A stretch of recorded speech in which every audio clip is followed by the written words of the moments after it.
Bring it. Sure. Bring it to me. Go. Hurry up, go bring me an ultra. Chabela, go bring me an ultra. Están ahí en la cooler. Shut up. Hurry up. Just go bring it. Alright, we You should. can say Alright. on this side. Shut up, we're live. Can you hear us? Go. Ask them if they can hear us. Ahora sí se escucha ya. ¿Sí te dijeron que sí? Yeah, it's good now. Yeah? Alright, sorry guys. We have a new camera and like a new little system we're trying to connect, but we hadn't gone live yet, so we didn't know that the audio was a little iffy. But yeah, thank you guys for joining us. Episode 13 of Robert Garcia Unfiltered. It was a busy week of boxing. There was 3 big cards on Fox, DAZN, ESPN. We had a couple ESPN Plus. We had a couple big announcements. Canelo maybe fighting for the WBC vacant 168-pound title. Oscar De La Hoya is coming back. We had a few fight announcements. Lomachenko Lopez got confirmed. Looks like Ryan Garcia and Campbell is official as well. We'll get into all that right now. We'll start with this weekend's card. The first one was the DAZN one. That one was early. You watched that one. I just saw the knockout. I just seen the last fight. I didn't see the main event. The main event. Yeah, That's the one that. I just seen that white Russian, ¿cómo se llama?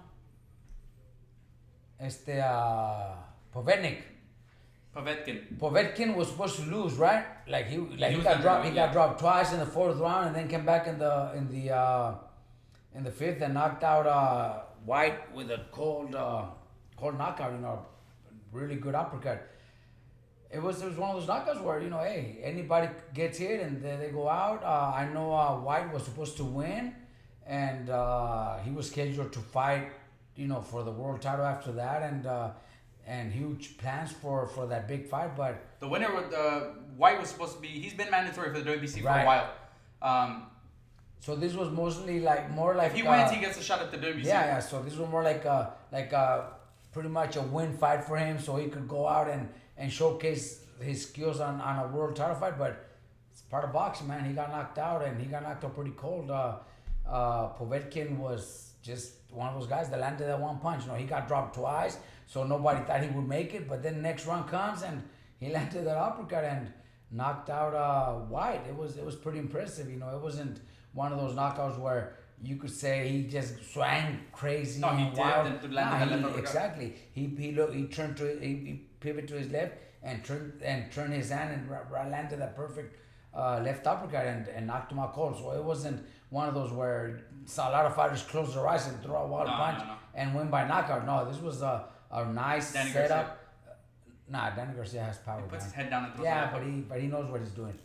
But it was one of those uppercuts where he pretty much seen the mistake that White was making and landed a beautiful uppercut. I had never really followed neither of them, but I never seen either one fight. That fight made me want to see Povetkin fight for the world title. I don't think he beats the world champions, but it's still going to be interesting. I think White had a better chance, younger, but it's just part of boxing. That's just the way it is. Especially in the heavyweights. In the heavyweights. Exactly. One punch. Yeah, one punch decides a big fight, and now Povetkin has a shot at. I think they're going to do a rematch. I think. There is a rematch clause. Yeah. That's what I read. Eddie Hearn saying in an interview that there is a rematch clause, so they're gonna go into the rematch clause. Yeah, I saw they were they're gonna do a rematch. So that I think honestly it's better that way. Fury's gonna fight Deontay Wilder again a 3rd time. And then hopefully everything comes out the way they think, and Fury wins, and he goes straight into an Anthony Joshua fight while these guys do their rematch. Okay, but so since they have a rematch clause, I'm asking that question because we have a fighter that also has a rematch clause. Like Povetkin, he just knocked out White. Yeah. But he has a rematch clause, so he has to give White a rematch. Yeah. If in the rematch White wins, is it over and White moves on to or do they have a third fight? I don't know. Honestly, I don't know. See, that's what I'm saying, because Joshua Franco, he beat Maloney. He's got a rematch. We got to do the rematch, and hopefully it's before the end of the year, which I think it is going to be before the end of the year. And then if Joshua, yeah. if you know, it's not gonna happen because this this time if the Joshua judges rob him. Yeah, that's the only way that could happen. That's exactly. the only way Malone's gonna beat him. If something goes wrong and we lose the fight, do we get a third fight or does Maloney move on to bigger things? So it's kind of unfair also. Yeah. So we gotta see But yeah, I didn't have a problem. I mean, I didn't want to see either one of them mess up the plans that they already have with Fury versus Joshua. Like, I want to see that fight happen. So hopefully, I think White is a very good challenge, a good opponent for a heavyweight title. But he doesn't beat the big unfortunately, three. he just got knocked out, But Povetnik, hey, if he won it, then if he wins the rematch, then fuck it, he deserves it. He's 40 years old, but he fucking paid his dues, and now he deserves that big title fight. So why not? I'll be excited about to watch that fight too. Yeah, I mean the I didn't see the undercard. There was a girls there fight. was a chicks fight, but I don't know. You guys, I don't watch fight. I don't watch girls fights. Katie Taylor fought. I heard it was a really good fight. I didn't get to see it. She's actually good. I saw her fight in. I think she fought in New York when Virgil was supposed to fight. That they canceled this fight the day of the weigh-in. I think she was on there, and she's pretty good. I like Katie Taylor. I haven't really seen girl fights since I was working with Mia St. John. Mia St. John was one of my first big stars. That actually. I traveled and had some TV fights with a pay-per-view fight with her against Christy Martin. So, I don't have anything against women fighting, but I don't follow it. Yeah, I'm just not too excited about it. I don't know who the opponent was. I seen that last knockout. What's her name? Ceniza Estrada? Ceniza? Or what's her name? We got it wrong last time. Yeah, but this is... Was it Marlon or Ceniza? No, this one's Ceniza. Ceniza. We were saying that 7-second knockout. Yeah. I seen it because it was all over social media, and it was actually a brutal knockout. So, but I don't really follow girls' fights. But look, they're doing their thing. I know Rosarito just had Crystal Morales from Oxnard just had a fight. I don't even know. Did she win or lose? I think she won. Oh, she won. I didn't even know. I read on social media that she was fighting in Rosarito. So, it is coming back. Girls boxing is coming back. And there's a lot of talk about it. So, good luck to them. And I wish them the best. But honestly, I just don't follow it. Yeah. That kind of did it for the DAZN. That's like we said. That's the only fight we watch. I just saw the highlight on Twitter. You watched the fight. The next one was... we'll start with Fox because that one it was kind of I recorded the fight, but we have I have my my TV room, my theater room, and then my bedroom where right I could be watching both at the same time, and I could actually I was watching the Fox, but then at this angle I was watching the ESPN Plus also. So I kind of was watching both, but I still recorded the Fox show, and this morning I seen the whole show. So it's not like I was just seconds here and seconds there. No, I seen the whole Fox show this morning. So that way I was able to. It started with Fundora. What did you think of his performance? Look, Fundora is one of those fighters that is people don't get too excited about him. He's not one of those explosive, talented fighters that people get excited about. But he's a tough young kid, He's fucking tough. He's so fucking tall that he's going to make it hard for anybody. He fights very good on the inside. Has really good uppercuts and good boxing on the inside. But he also makes it awkward when he holds or he pushes his body all into his opponents. So that makes it very difficult for any opponent because he's 6'5", and that's gonna make it difficult. 154 now? 154. So when he's on the outside, he could jab and throw those long punches, but most of the time he likes to fight on the inside, and it's gonna make it very awkward for any of his opponents. Do I think he's ready for the big 154 pounders? No. But I know PBC, his dad who trains him. They're going to be smart about it. They're going to take their time. There's no fucking rush for him. They don't have to rush it. There's so many big fights in the future for him. Take a year, 2 years from now to start moving him a little bit closer to those big fights. His manager, Samson, is not going to push him into anything big. They're smart. They've been around boxing for many years. So I think they're going to take their time with him. Samson with Benavides, it's a different story. Benavides was already fucking people up and superstars and sparring and at a young age he was able to become world champion.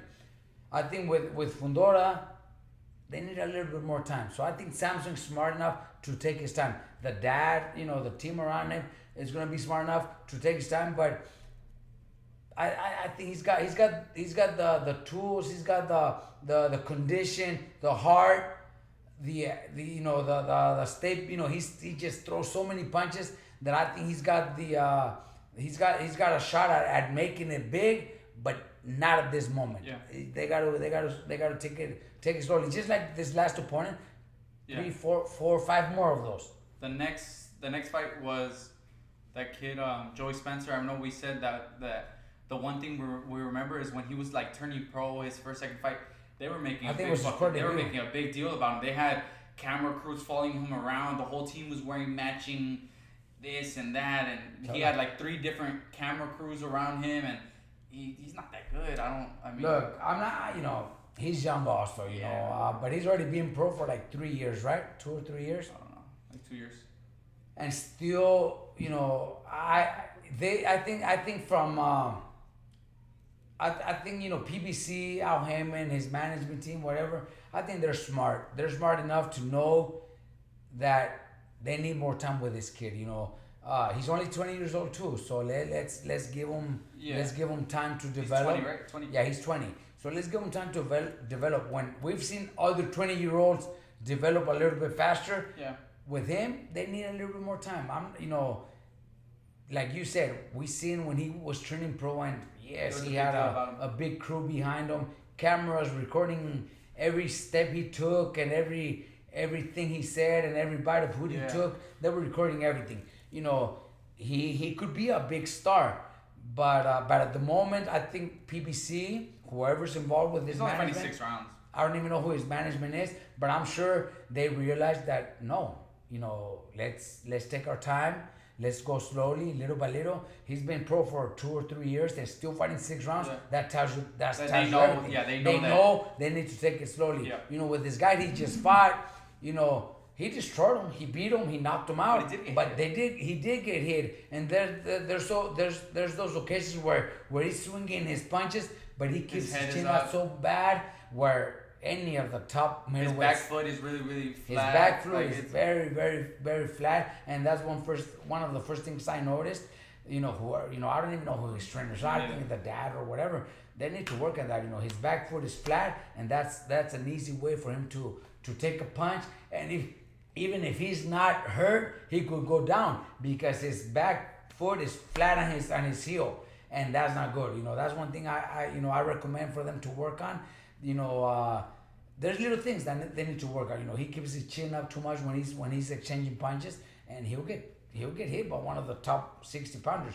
But they're taking their time. I know PBC, Al Heyman, whoever's involved, they're smart enough to take their time. That's why he's still fighting 6 rounds. Yeah. Even after 3 years, he's like 9-0, 10-0. We have guys that are 10-0 that are already fighting 10 rounds. Yeah. So we know when they're ready to do it. And we know when they're not ready to do it also. Yeah. So, I hope his team is aware of that. The kid does have a future. He's good looking. He's strong. He's got tremendous power. He's got great skills. But those little things that I think they need to catch on, and hopefully they do. And he does have all the skills, the tools, the management, the promoter, Al Heyman, to make him a star. So hopefully they do the right thing with him. The main event was Sean Porter versus, I don't even know, the Formella, something like that. I had never heard of the guy. Yeah, that guy's first time in the United States. Okay, so I don't understand how that guy's first time in the United States. And fighting for the title. Fighting for a title eliminated for Errol Spence's belt, which was, I think, stupid to begin with. But whatever. Sean Porter beats him 12 rounds. There's not much to talk about, just the basic performance. He won 12 rounds and that's it. Honestly, You told me, I didn't watch it, you told me watch the first round and all 12 rounds are exactly the same. That's all you got to see. Just watch one round and all 12 rounds were the same. Sean Porter dominated. Sean Porter is the most experienced fighter. The other guy, first time in the United States, so there had to be a little bit of, nerves for him. a little bit, being uncomfortable fighting in a country where he's never fought before. A little bit of pressure also to impress and look good against a two-time welterweight world champion. So it wasn't easy for him. So obviously the fight was just one-sided. Sean Porter just did what he normally does. I think he's a tough guy. He's just a tough guy, always in great shape. That's one thing about Sean Porter that I've always said. He's proved me wrong a lot of times. I see him fighting so and so, and maybe I pick against him, but then he comes and proves me wrong. Why? Because the main thing is maybe not his skills, maybe not his style, but his condition, his heart, him able to take punches, his mentality is what pulls off those wins.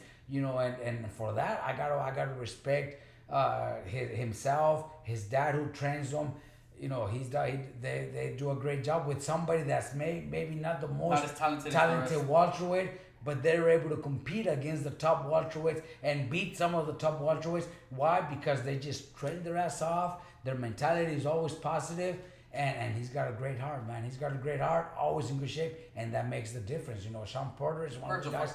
One of those guys that you just don't you just can't count them off. But Virgil, I think Virgil does beat him, and most of the welterweights right now, honestly, Virgil wasn't even supposed to be in our topic because he already had his fight, and we don't have any. It's a welterweight fight. We don't even know what's coming up next for Virgil. But look, we had this discussion with my dad, you and earlier this morning. You're saying Virgil beats every welterweight, including Terence Crawford and Errol Spence. I personally think that yes, that is something that is very possible, but there is no rush, especially Crawford and Spence. Those are the two most talented welterweights in the division. We are not rushing Virgil to fight any of those guys, but Virgil is ranked, number two? Number two for... Danny Garcia is already fighting Errol Spence, so that means he's going to vacate his number one position. So Terrence that makes Crawford Virgil... we're talking about the WBO. Terrence Crawford's belt, number one is Danny Garcia, number two is Virgil. So that makes Virgil number one to challenge Terence Crawford. Look, Terence Crawford might already have plans for his next fight this year. Virgil has no fights right now. No. Terence Crawford doesn't have an opponent yet. He's going to fight Kell Brook. Well, that kind of sucks. If he's gonna have to fight Kell Brook, Top Rank needs to make that phone call. Let's talk about this again right now when I bring up. Yeah. Well, I'll bring it up right now. But I would prefer that next year, not this year. Yeah, because I'm gonna talk about something, close to that. That was it for Fox. ESPN. We'll start with the main event, and then we'll end up talking about Biggie. We had the main event. Joe Smith Jr. versus Elena Alvarez. Alvarez was the favorite going in. He gets upset, gets stopped in the 7th or 9th round, I think it was. Gets stopped by Joe Smith Jr. I don't remember what round it was, but I seen the whole fight. I was watching the fight, and it was me and Payo. I think Payo put some money on Smith, right, Payo? Yeah, he put some money on Smith. Payo always goes for the underdog, but he made a little bit of money. Look, Alvarez was supposed to win. He was the favorite one, and but. Man, you can't really go against Smith. That kid is one of those that still has his construction work, still working construction. He's he was raised tough, hard. He hasn't had it easy. He comes to this fight, prepares himself, and pulls off that upset. It wasn't a huge upset because it was, Alvarez was the favorite and was the one that was supposed to win, but I wasn't surprised Smith pulled it off because he's done it before. Yeah. He's just one of those guys that what do they call him? Blue collar or whatever. Yeah, blue collar. He's just one of those guys that comes always well prepared and is ready to. He doesn't he's already lost, so he's one of those guys that comes in to just do his work, and if he wins, he knows something big is coming. If he loses, then he goes back to work and continues to fight whenever he gets that phone call. Yeah. So he got this win. He'll probably get a huge fight, maybe even a title fight in his next fight, which I'm happy for him. I think Top Rank, they better be. Bruce Trampler and Brad Goodman did a great job matchmaking that fight, and not only that fight, but the whole show. They had a couple of fights that were between undefeated guys, and that was a great show, great matchups. I think it was a great job for the top rank. Even though some fights were ended early and whatever knockouts, but they were great matchups. Undefeated guys against undefeated guys. I think that's what ESPN needs to do. I think that's what Top Rank wants and what Nevada Commission needs. And they do demand really good fights, and they were all solid fights. And I think Bruce Trampler and Brad Goodman did a great job in matchmaking those fights. Yeah, the main event was a good fight. What I saw, I stopped watching after. We've seen it all, and there were some rounds where we're like, oh shit, because Payo put some money, so obviously I wanted Smith to win, but there was a round or two before the knockout where we're like, holy shit, Alvarez landed some good punches where we thought he kind of stunned Smith a little, but Smith just one of those guys that he's already done it. He's already lost. He's already proved himself against great wins. So he's got nothing to lose, and one win just gives him a bigger fight, a bigger payday, and that's all he's looking for. Yeah. The co-main event. Who was the co-main event? Who was the co-main event? No, it was what's his name? Was it? No, it wasn't Clay Collar. That was the fight before that. I don't remember who the co-main event. That shows you that wasn't even the. It was pretty good. I forgot who it was. Whatever. Clay Collard. Clay Collard, yeah. Comes back again. He's like fucking 5-0 in like 2 months. It feels like. Yeah, well, look, I think that guy right now, as of right now, he's probably the one that's fought the most this year. Yeah. Had some really big upsets, and after those upsets, now Top Rank Brad Goodman is giving him fights that's making him look good. I think they're doing a great job with him. He deserves those fights. He could be fighter of the year if he continues to. He might get one more fight. Not gonna be fighter of the year. Well, hey, come on, no, Pita. Who else? Fighter of the year. Who else? The winner of Errol Spence versus Danny Garcia. One fight this year. They beat somebody. Well, because fucking all the politics and all that fucking. It's not politics. This guy's beating guys. Drivers Association. Nah. They pick whoever they fucking want. Nah, come on. Clay Collard's gonna be a motherfucker that already beat 2 undefeated guys, was supposed to get his ass knocked out, beats them, and then keeps winning, and that guy's not gonna be fighter of the year. There's no way. He's not even gonna be nominated. But they won't give it to him. He shouldn't get fighter of the year. Fuck that. He shouldn't get fighter of the year. Okay, so other fighters with one fucking win. Good wins against world champs. Yeah, but one fucking fight. Against world champs. Who? The winner of Danny Garcia versus Errol Spence has a better resume with one fight than that guy does in 8 fights. Come on.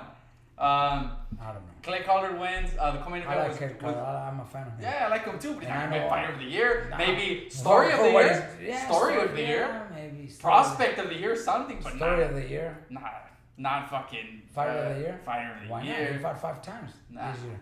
Nah. There's other fighters that have fought a bunch of times, but they're not good. Biggie. What about Biggie? Yeah, but look at what Collard did. He beat some motherfuckers that were supposed to knock him out. Nah, he's not gonna be nominated. Well, I'm just saying, because in my books, he would be getting. Nah. Julian Rodriguez was the co-main event. Oh, He had a good knockout. Fucking knockout. Yeah, I seen that shit. Yeah, it was a fucking brutal knockout. What round was it? I don't know. No, but I seen it like second round or something. Yeah, one round. It was quick. Yeah, that shit was quick. Yeah, Julian Rodriguez has power, man. He's from the East Coast, right? Yeah, from the East Coast. Yeah, he's a strong motherfucker. The pro debut of Duke Reagan. Wait. He's 140, I think. Yeah, he's a tough dude at 140. The pro debut of Duke Reagan had a quick knockout in the first round. Yeah, he looked impressive, man. I like that kid. Yeah, he looked. I'd heard his name. I had never heard his name. You told me you had heard of the name, but you. Yeah, when they said Duke Reagan. Reagan. I have no idea. I remember. I remember that fucking name, but I had no idea. Then when I seen him, very, very good skills, man. He looked really impressive. Yeah, I like that kid. I think that kid, they don't have to fight him 4 rounds or 6 rounds. Nah. He could go to 8 rounds his next fight and then 10 rounds. He has so much amateur experience. He's the real deal, man. Honestly, that kid could really fight. I really like him. Then we'll get into Biggie's fight.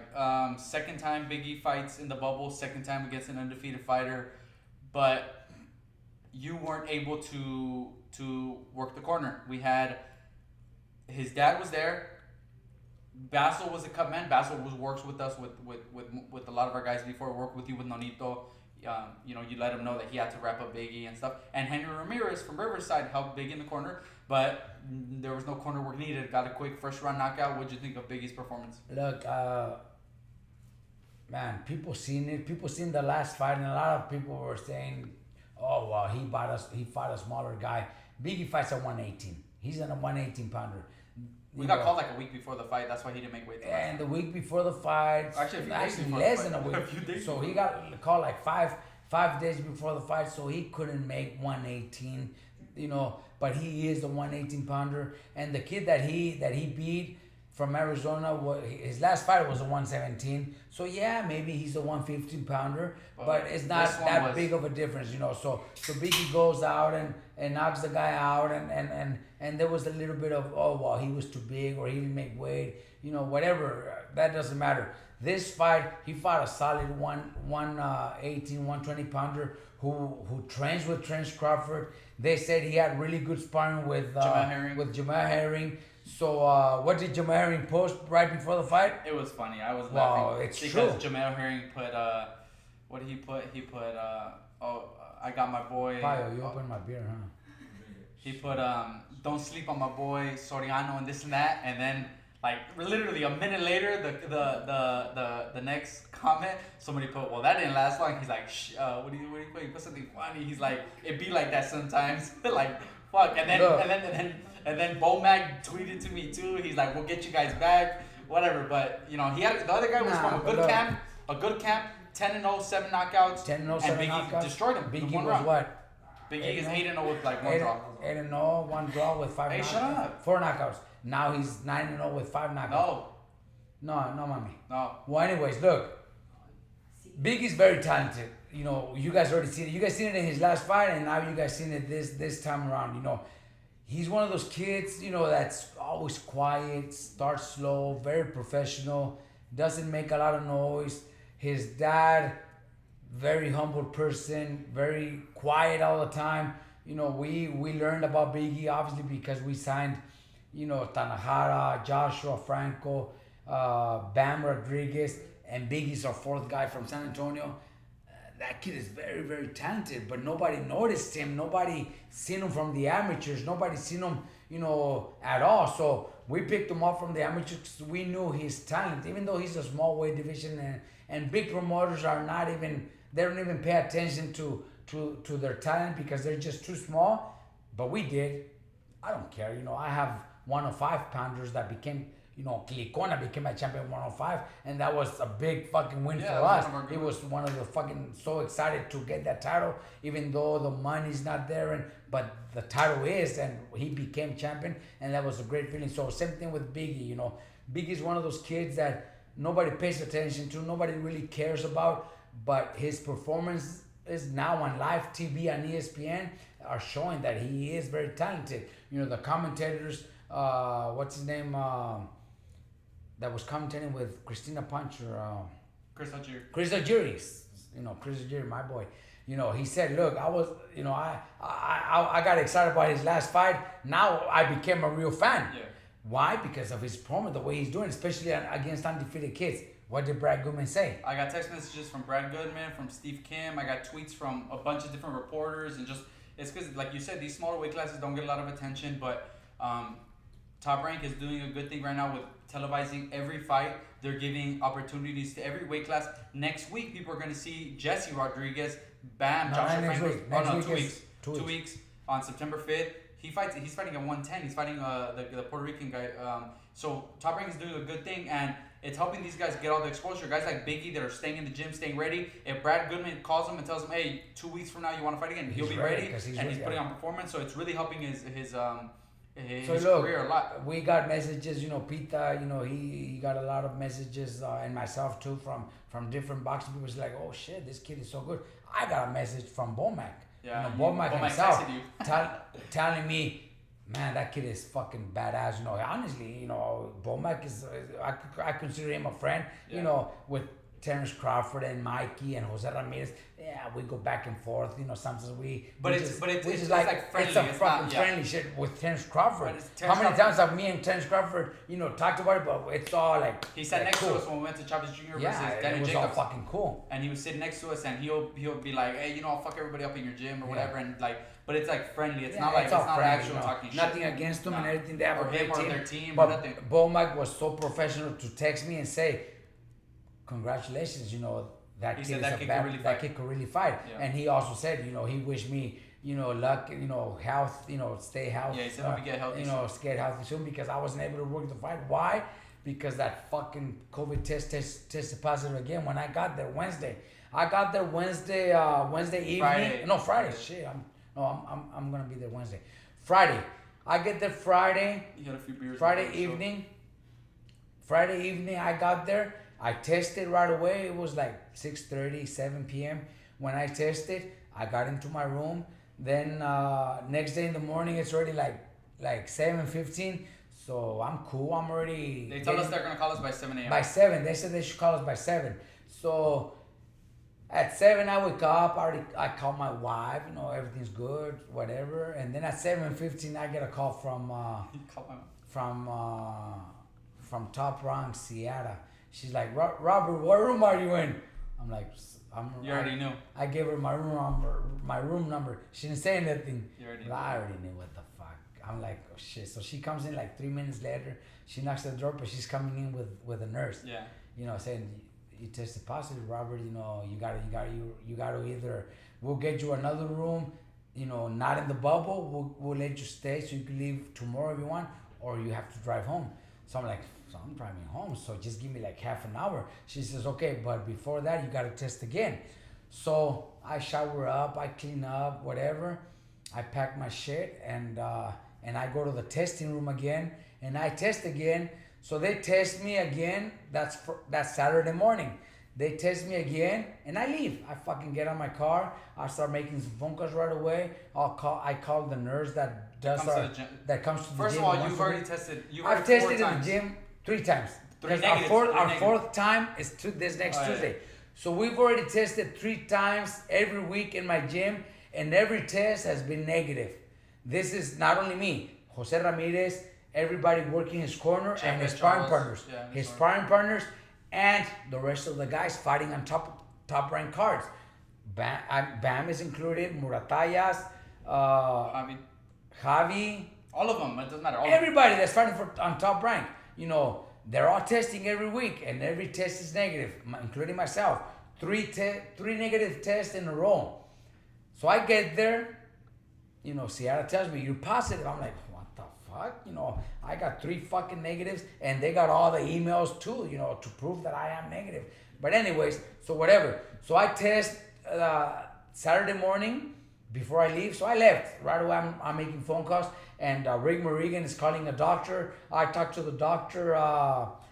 He's telling me the test that I need to take. So as soon as before I got home, I went straight to the laboratory here in LA County.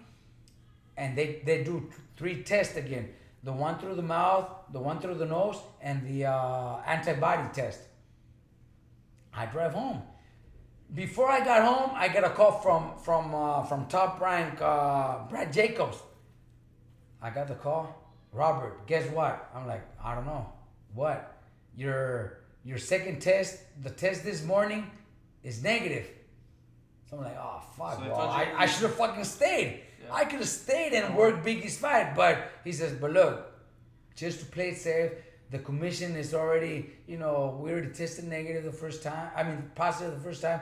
So let's just stay away from this fight. Dude, I'm already home, so I ain't going back. There's no way I'm making it back. The fight, we had to be in the locker room by 2:30. So there's no way I'm making it back. So bottom line is I went straight home, but I was already negative.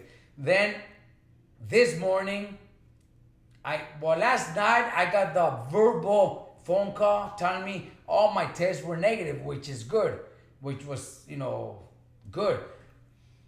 But this morning I got the official emails, everything, the sheet saying that my COVID test, both were negative. My antibodies positive, which is a good thing. But now we just got to make sure that works for this Saturday's fight with Jose Ramirez and Postol. I just can't miss that fight. And one thing is they want me there early, so I think Jose needs to be there Thursday night. I might have to leave Tuesday morning just to do the test over and over. The Wednesday, the Tuesday morning, Wednesday morning, just to be safe. But from as of right now, I'm clear to work Jose's fight. That's one thing that it's frustrating. It's kind of hard. I know there was so many messages saying that Top Rank just wants to fuck with me. Golden Boy fucked with me on the Virgil Ortiz. That's stupid. There's just the no test way. or the test or inaccuracy. Look, the test. It's not. Top Rank has nothing to do with the test. It's the Nevada Commission that's doing all the tests. So the promoter has nothing to do. Golden Boy had nothing to do. But even then, it's just the test. With the tests are just sometimes they just fuck up. And the doctors told you already that you're gonna be testing positive, negative for like for 4 the months. next 3 or 4 months. Yeah, for 3 or 4 months I could test positive here and there, but that doesn't mean I have it or I'm gonna give it away, give it to anybody else. But hopefully that works for Saturday's fight against Jose. I know that we're working on it, and if everything goes well, you guys will see me in his corner. And that was the ESPN card. Damn, we were already talking for 40 minutes. That was the ESPN card. That was it for all the fights. Duke Reagan's pro debut. There's a few other fights that were really good. The kid right here from the Henry trains that won was that's right. Henry's guy had a good win. Beat the kid from Hanford. Yeah, another undefeated. That's why I said they did some good matchups because there was 2 fights with some really talented undefeated kids, and then the main event was a solid fight. So it was a good card. Good matchups. There was some. We were gonna get into the announcements of the week. There was a lot. I had screenshotted a bunch throughout the week and stuff, and I was just checking right now. There's a lot of announcements and stuff, so we'll try to get through it quick. We've been on for a while already. I'm drinking water, guys. That's water in there. We'll start with Navarrete was supposed to be fighting Jesse Magdaleno. For whatever reason, Jesse Magdaleno steps out of the fight.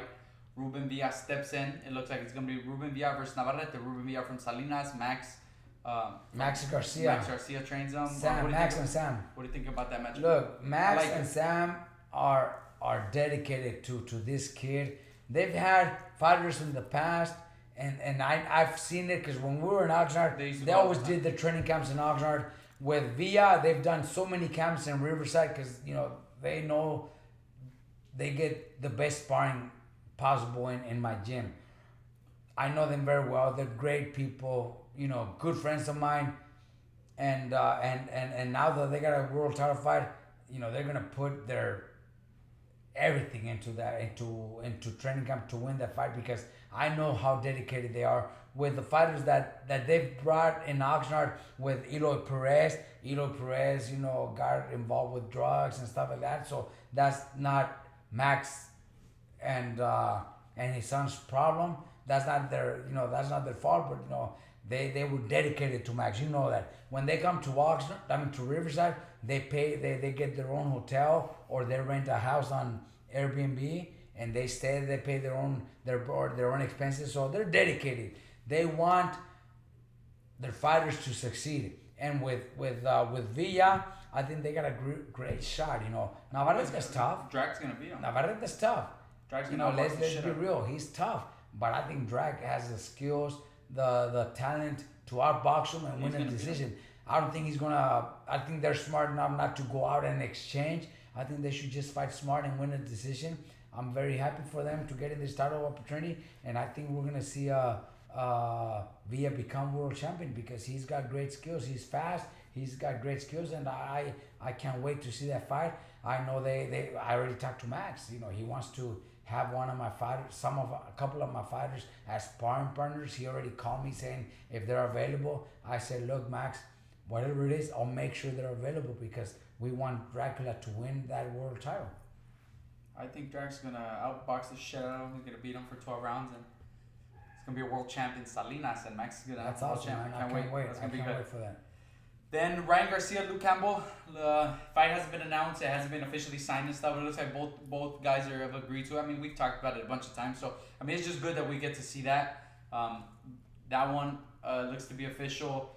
The Oscar Valdez and Berchel as well. They're saying close to a done deal for November 7th. So those are two really, really good fights. November 7th. Oh, shit. But those aren't official yet, so we won't really get into those. The Ryan Garcia is not official either? Nah, it's not. Well, Golden Boy they're hasn't already announced put- it. yeah. Both of them seem to be getting done, but we'll talk about those when they're actually official. One that did get announced already is that Regis Prograis has signed with Al Heyman for a 1-fight deal, and he's Just fighting a on one-fight deal? He's fighting on the Gervonta Davis versus Leo Santa Cruz undercard. He's fighting Juan Heraldez. So Regis, staying at 140. He said that Top Rank couldn't guarantee him Jose Ramirez versus Josh Taylor because let's be honest. If both guys win their next fights, Jose has Postal coming up, Josh Taylor, they're gonna fight each other. The winner, and I think even the loser is gonna end up moving up to welterweight. I think no matter what. I think they are the two best 140 pounders right now. The winner goes up to welterweight, maybe a big fight with Terrence Crawford, something like that. So Regis Prograis was kind of left like, okay, what do I do now? So he signs with Al Heyman, waits for those guys to move up, and he gets a vacant title. See, but right there, it kind of shows you that Regis Prograis also doesn't really care about the titles. No, I think it does because I think it says... then he would wait and wait for the vacant titles. He can still get a vacant title with Al Heyman. Al Heyman could get him a vacant title. No, it's not like the belts aren't Top Rank's belts. Yeah, you're right. So when he moves up, I think he's gonna get a shot at 140, or he goes to Al Heyman and he fights Mario Vargas. Yeah, Mario so he fights Mario Vargas for the WBA regular, good fight, yeah. And then the winner of that then fights for the super title. Just whatever. But there's options. There's options there for him. Regis is a great dude. I was able to talk to him a lot in Colombia. They were also there for that that amateur tournament. Good guy. Then I came back and I seen a movie where he came out. I forgot. What's his name? Shit. What's that actor's name? I forget. That dude that owns all those fucking restaurants. I know. Mark Wahlberg? Mark Wahlberg. Yeah. Yeah. Was it Mark Wahlberg? Was it? I don't remember. Whatever. But yeah. Okay, he comes out in the movie. But yeah. So that's Regis. What's it called? What was that? Shit, I was about to say what we were about to get into, but right now when you said about the movie, I started thinking about that. Regis is looking for big fights. And he wants big fights. PBC, he might. They probably promised him that fight against Barrios, which is not easy, but he could pull it off, and then maybe move up in weight and challenge those top welterweights because PBC has most of those top welterweights. So I think it was the right move for Regis. Regis is a great fighter, and he also has a very smart manager that is going to look for the best options for his fighter. His manager has a great relationship with Top Rank. That they get along really good. But this is business, and if business is better with PBC, well, he made the right choice. And he's eventually going to move to welterweight. He knows right for him, man. Yeah. Then Oscar De La Hoya announces that he is making a comeback. From what it sounds like, it's not the way Mike Tyson and Roy Jones are coming back. Not an exhibition? Not an exhibition fight. A real He's fight. talking about, I don't think the guys are as good as they used to be when I was fighting and this and that. I don't like that. I do agree with that, but not in his... Not right now. Not at his age now. Maybe it's true. Okay, you go to 154. When Oscar was at hold on. Oscar was at 154. It was him, Trinidad, Vargas, Ike Corte. There's a bunch of guys you could go down that didn't become world champs, but were solid guys that are probably better than most of the guys right now. Yeah. And he has a point, but that doesn't mean he should be fighting them. That doesn't mean he should be fighting. It doesn't mean he's gonna beat any of them. But we'll hear more about that later because I just said we don't know what his plans are. He said he's gonna start training soon, so I hope it's exhibitions. That's what I was gonna say. Hopefully, Sergio Martinez maybe fundraisers. Sergio Martinez, Chavez Sr. Yeah, those type of fights because maybe a rematch for now. I really don't. Maybe that's why you're losing all the weight. I'll fight Oscar De La Hoya. Fuck that. But yeah, so we don't know what he's gonna do or what he's planning. I don't think he should. Also, but if he does, he should do it against another maybe former world champion that's been retired for a good 10 years. Also, something like that. Then I'll understand. And with Tyson doing it and Chavez doing it and all those exhibitions that have been going on, people really follow that. People get excited about it. People were so excited about Tyson. People love the fact that Chavez is fighting Traveso Arce. I think if he does something like that, why not? You know, especially if it's for a good cause. You know, if it's gonna be against a solid welterweight that's active and that's been fighting, then don't do it. You know, or a junior middleweight, then I wouldn't recommend him to do it. But if it's against another retired fighter that's making a comeback, a big name, maybe a Sergio popular Martinez. fighter, Sergio Martinez, perfect. Then yes, do it, because But he doesn't be any. more likely it's gonna be a pretty even fight and nobody really gets hurt. That's a fight that could happen, but not against a solid middleweight or junior middleweight. Yeah. The last topic we had was Canelo. I guess it wasn't Canelo. I guess I read online it was Eddie Reynoso, who is his manager, put in the sent a letter or talked to the WBC that they would like to get the shot at that belt, and he is fighting. Let me see if I can pronounce this for you. I don't know. I'm not even gonna try it. I had never heard of the guy. I saw he got knocked out by Chris Eubanks. He was Canelo's former sparring partner. I'm glad DAZN said no to that fight, because that's a terrible fight. Yeah. It would be cool if Canelo got the shot at the WBC title at 168, Yeah, but against David Benavidez, that's not one against of this those, random guy. That's one of those things. That's one of the reasons. And look, I keep saying, you know, I think Canelo is pound for pound the best fighter in the world, and I think Canelo is the best fighter, the best Mexican fighter.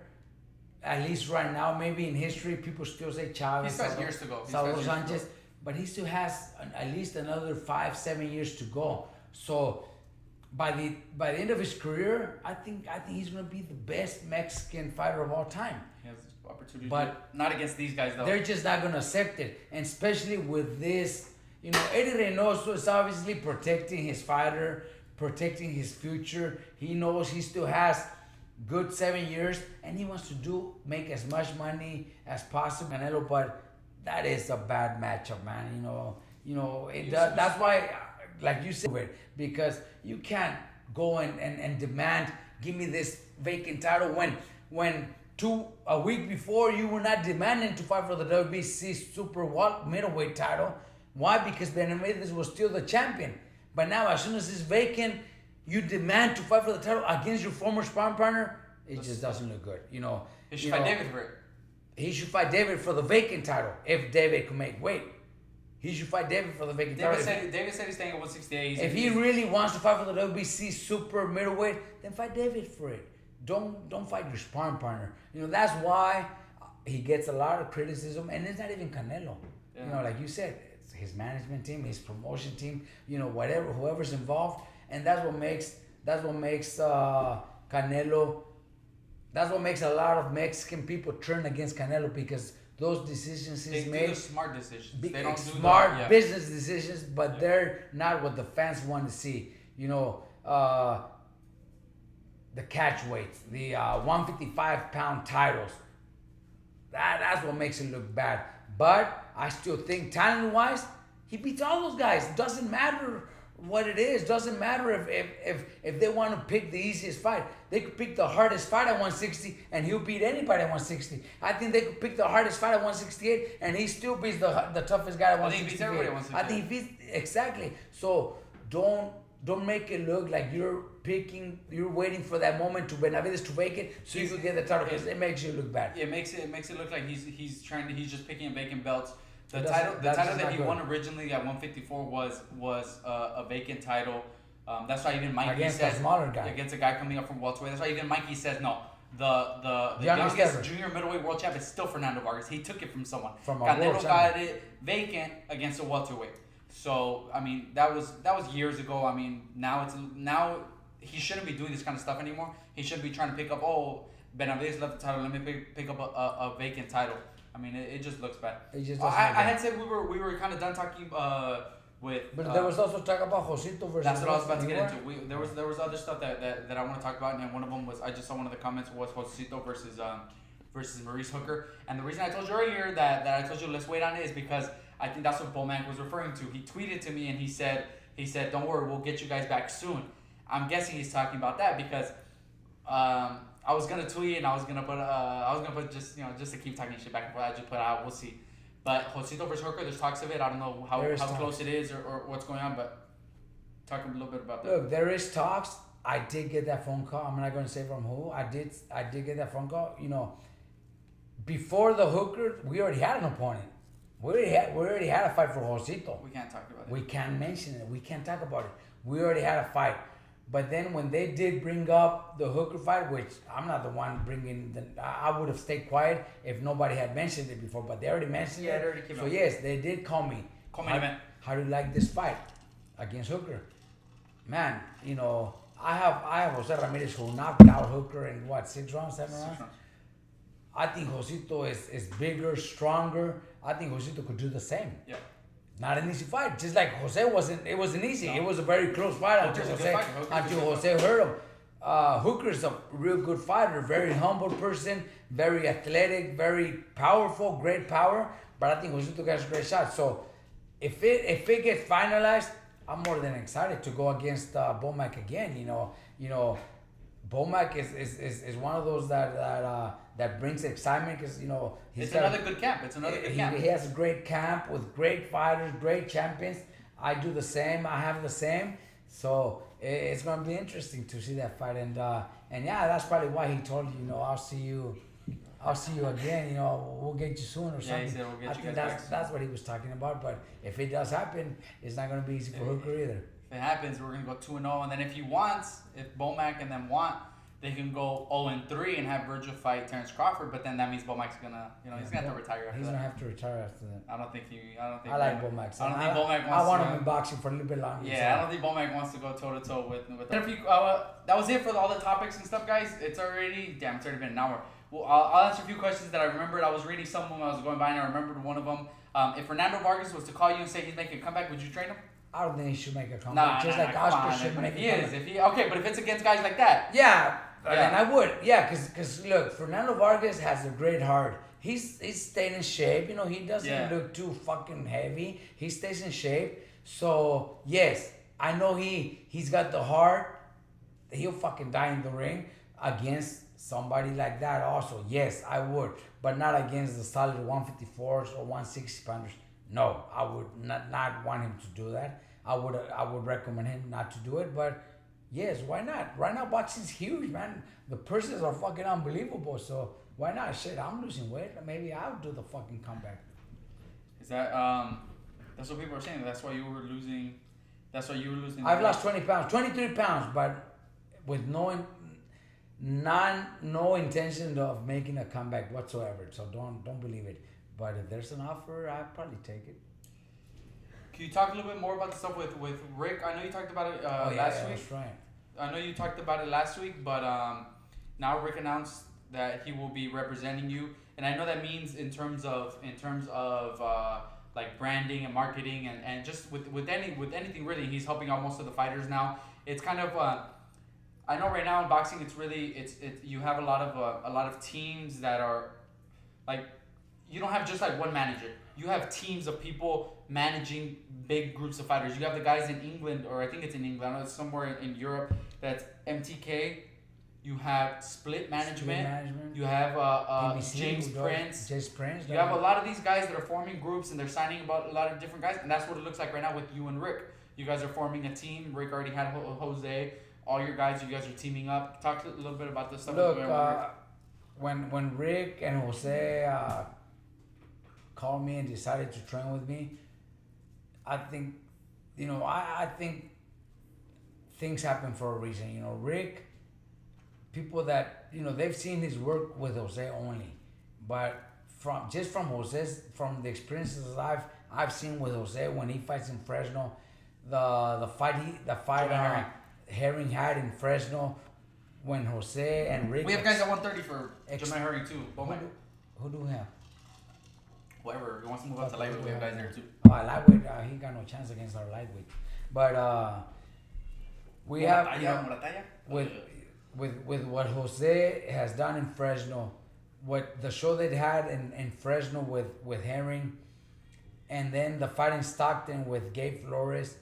I already see what Rick's work could do and the work he does promoting a fighter. So my contract with Tanahara, Navarro, and Franco ended in August. It was a 5-year contract. pretty much a verbal contract because we never really had anything official, but whatever, you know, it was still our deal. You know, now they're in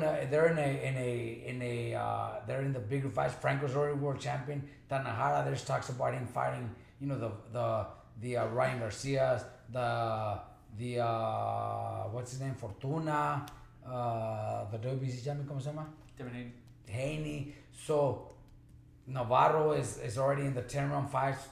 Joshua Franco's a world champion. So I know how good Rick is. So I brought him in, you know. The kids needed somebody. They actually, a lot of them most of them made some questions. They were asking a lot of questions. So I came up with Rick. I think Rick is the perfect person to promote them right with Golden Boy Promotions, do the right thing. And I think the kids will be. He also has Dracula. He also manages Dracula. Who's fighting Navarrete now? Who's fighting Navarrete? He's also, you know. We have had a few guys that we can't. Well, we could mention Chino. Okay, he's working with Misael Rodriguez, but we can't talk about what's going on. But he is working with Misael Rodriguez as well. Rodriguez, Dracula doesn't train with him, but he's one of them. Ruben Villa. Obviously, Jose Ramirez, obviously, Hector Tanajara, Joshua Franco, and Jonathan Navarro.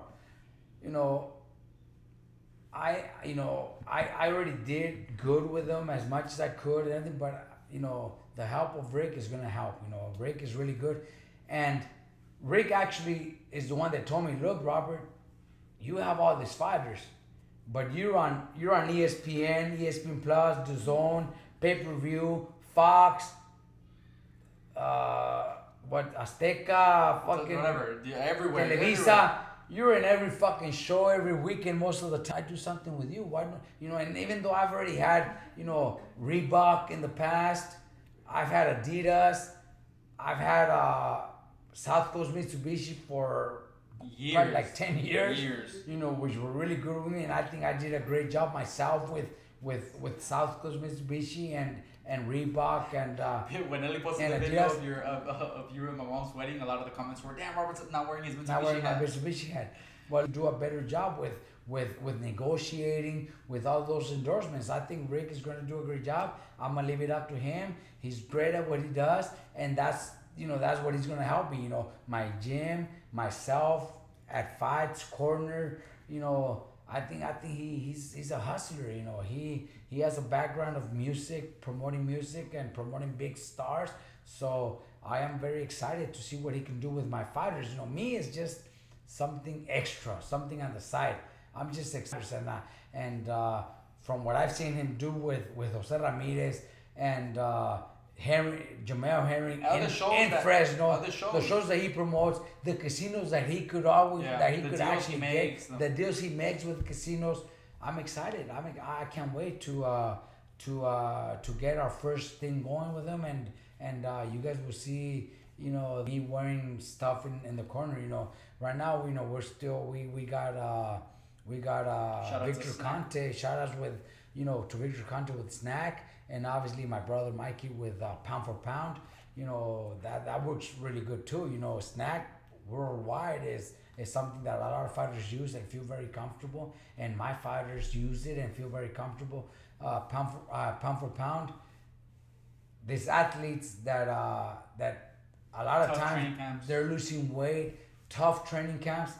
You know, this fucking gummy bears right there, they'll put you to sleep good, and they'll relax your body. They do, and they're clean. They're not gonna, you know, those you could use the drops if you want. Gummies, pills.